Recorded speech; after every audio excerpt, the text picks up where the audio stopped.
दोस्तों बात करें तो जो गूगल पिक्सल 8a है, यहाँ पे शायद से लास्ट पिक्सल फोन हो सकता है अपनी ए सीरीज के अंदर। अरे यार अब मैं ऐसा यहाँ पे क्यों बोल रहा हूँ, क्योंकि पिक्सल 8a के जो रूमर्स आ रहे तो यही कह रहे थे कि लास्ट ए सीरीज का फोन है और गूगल इसके बाद शायद ए सीरीज को डिसकंटिन्यू कर सकता है। लेकिन पिक्सल 8a अभी हाल ही में लॉन्च हो गया और देखा तो उसकी प्राइसिंग जितनी कीमत उन्हें आस्क करनी चाहिए थोड़ी सी ज्यादा। एग्जैक्टली में MRP ऑफिशियल है वो है 52,999। ऑफर डिस्काउंट वगैरह तो यहाँ पे चलते ही रहते हैं, लेकिन आपको बता सकता हूँ कि मेरे को लग रहा है कि हर साल पिक्सल की कहानी वही होती है। शुरुआत में ज्यादा कीमत पे लॉन्च होता है, आगे चल के 5 से 10 हज़ार रुपए का जब इस पे डिस्काउंट ऑफर अलग चीजें आती है ना, तब आपको काफी अच्छी वैल्यू मिल जाती है।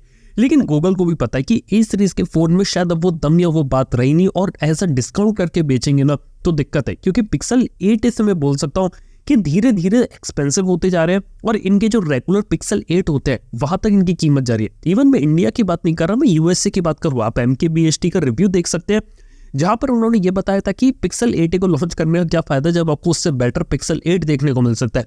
इवन यहाँ पर एक और बात समझ में आती है कि जो गूगल है वो अपने फ्यूचर प्लान्स पे ये फोकस कर रही है कि यहाँ पे नई रेंज निकाली जाए मोबाइल फोन्स की, जहां पे वो फ्लैगशिप और ए सीरीज के अलावा कुछ और निकाले। तो हो सकता है कि ए सीरीज के पिक्सल फोन्स को डिसकंटिन्यू करके गूगल यहाँ पे कोई नई चीज यहाँ पे ट्राई आउट करे। और ऐसा मैंने पास्ट में आपको कई बार बताया कि यहाँ पे जो गूगल है वो लिटरली यहाँ पे काम करता है अपने पिक्सल फोन के अंदर और उसको बेटर करना चाहता है और उसके चिपसेट को भी अच्छा करना चाहता है, काफी सारी चीजें करना चाहता है। बस ये है कि गूगल का इस समय मेन फोकस पिक्सल फोन नहीं है। गूगल बताओ क्या चाहता है, गूगल के लिए पिक्सल एक एक्सपेरिमेंटल चीज है जिसके साथ वो कंटिन्यूसली कुछ ना कुछ करना चाहता है और देखना चाहता है कि फाइनली क्या चीज यहाँ पे क्रैक करती है। अब ये चीज क्रैक करने में उसे कुछ साल भी लग सकते हैं, कुछ महीने भी लग सकते हैं या कुछ डेकेड भी लग सकते हैं। इसके बारे में जब इन्फॉर्मेशन आएगी तब आपको जरूर यहाँ पे इन्फॉर्म करूंगा, लेकिन फिलहाल यही चीज चल रही है और जहां तक लग रहा है शायद ए सीरीज का लास्ट पिक्सल फोन है। बात है अगर पिक्सल फोन अगर खरीदना है ना तो यहाँ पे आपके लिए सजेशन ये है कि आप फ्लिपकार्ट के बिग बिलियन डेज का वेट कीजिए, वहां पे आपको काफी अच्छी डील डिस्काउंट देखने को मिल सकते हैं। इसके साथ ही यहाँ पर मैं बात कर सकता हूँ दुनिया के टॉप 10 स्मार्टफोन्स की। अब टॉप 10 स्मार्टफोन Q1 2024 की यहाँ पे रैंकिंग आ गई है। तो हर रैंकिंग देख के बहुत सरप्राइजिंग चीजें पता चलती है। सबसे पहली चीज, जो सबसे पहला फोन जो सबसे ज्यादा शिप हुआ है ना वो है iPhone 15 Pro Max। सेकंड पे जो फोन आया वो है iPhone 15। थर्ड पे जो फोन आया वो है iPhone 15 Pro। फोर्थ पे iPhone 14 का और Galaxy S24 Ultra जो कि हाईएस्ट सेलिंग एंड्रॉइड फोन होना चाहिए वो यहाँ पर आए अपनी 5th पोजीशन पे। इसके साथ ही इसके बाद लगातार सैमसंग के फोन्स देखने को मिलते हैं जैसे Galaxy A15, Galaxy A54। 8th position iPhone 15 Plus की, फिर S24, A34 है। और आप देख सकते कि यहाँ पे चीजें किस तरीके से चल रही है। तो ओवरऑल बात करें तो सबसे ज्यादा फोन शिप होने वाला वो एक बात है। और देखा जाए तो सबसे ज्यादा जो वैल्यू यहाँ पे जो कंपनी गैदर करती है, जो सबसे ज्यादा कंपनी जो पैसा बनाती है मोबाइल फोन्स बेच के, वो ऑब्वियसली आईफोन है। लेकिन यहाँ पे जो कंपनी का जिसका मार्केट शेयर सबसे ज्यादा है वो यहाँ पे आपकी सैमसंग हो जाती है। खैर ये एक चीज यहाँ पे बात चल रही थी, लेकिन इसके साथ ही काफी इंटरेस्टिंग न्यूज और निकल कर आती है। जब हम इंडिया के स्मार्टफोन मार्केट की बात करते हैं तो यहाँ पे काउंटर पॉइंट की रिपोर्ट से पता चलता है कि वीवो जैसी कंपनी यहाँ पे सरप्राइजिंगली नंबर 1 है। शायद आईक्यू का इसके अंदर हाथ हो सकता है। Xiaomi वाले अच्छा परफॉर्म कर रहे हैं। सैमसंग अपनी 3rd पोजीशन पे गिरा है। ओप्पो की यहाँ पे 4th पोजीशन है और 5th पोजीशन यहाँ पर रियलमी की है। लेकिन जब वैल्यू के टर्म से बात करते हैं कौन सी कंपनी यहाँ पे सबसे ज्यादा पैसा बनाती है, तो इंडिया में सैमसंग सबसे ज्यादा वैल्यू क्रिएट कर रही है। इसके बाद एप्पल आती, फिर वीवो आती, फिर Xiaomi आती, फिर ओप्पो आती है। हालांकि यहाँ पे क्लैरिफाई कर देना चाहता हूँ, Xiaomi के अंदर पोको इंक्लूडेड है और ओप्पो के अंदर OnePlus को हटा दिया गया है और वीवो कंपनी के अंदर आईक्यू इंक्लूडेड है। हाँ, लेकिन इसके बाद जो सरप्राइजिंग चीज यहाँ पर निकल कर आती है ना वो निकल कर आती है इंडिया के top 5 fastest growing smartphone brands में। यहाँ पर बात करें तो इंडिया में इस समय जिस ब्रांड ने सबसे ज्यादा ग्रोथ दिखाई है वो है नथिंग। 144% की ग्रोथ है। फोन 2A यहाँ पे बहुत दबा के बिका। यहाँ पे देखा जाए तो नथिंग फोन 2 इतना बड़ा हिट साबित नहीं हुआ था, लेकिन फोन 2A ने काफी कमाल कर दिया। सेकंड पोजीशन मोटरोला की जो बहुत अच्छा कर रही है आज के समय में।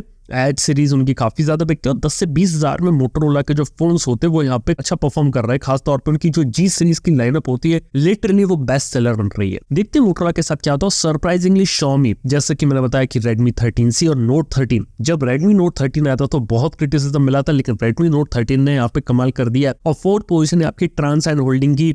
यार इस कंपनी के ऊपर ना बहुत डिटेल में बात की जा सकती है, क्योंकि ये एक ऐसी कंपनी है जो आज के समय में इंडिया के ग्लोबल लेवल पे बहुत काम कर रही है और एक तरह से BBK जैसी कंपनी को यहाँ पे टक्कर दे रही है। और इसके साथ ही फिर पोजीशन है यहाँ पे रियलमी की। तो हाँ यार ये चीज होती है यहाँ पे आपके टॉप 5 स्मार्टफोन ब्रांड की।